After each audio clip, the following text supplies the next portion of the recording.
Hello' guys, আজি আপোনালোকক পকা মুগা কেনেকৈ ধৰা হয় তাকে দেখাইছোঁ। এয়া নিশা গছৰ পৰা পকা মুগা নামি আহিছে,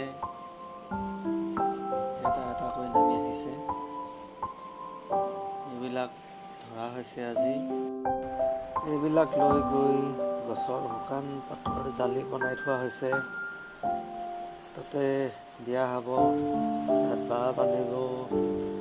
বাঁহবিলাক 2-4 দিনৰ পাছত এৰাই ৰ'দত শুকুৱাই তাৰ পাছত এইবিলাক ধোঁৱা দিব লাগিব। তাৰ পাছতে সূতা দিব পৰা হ'ব।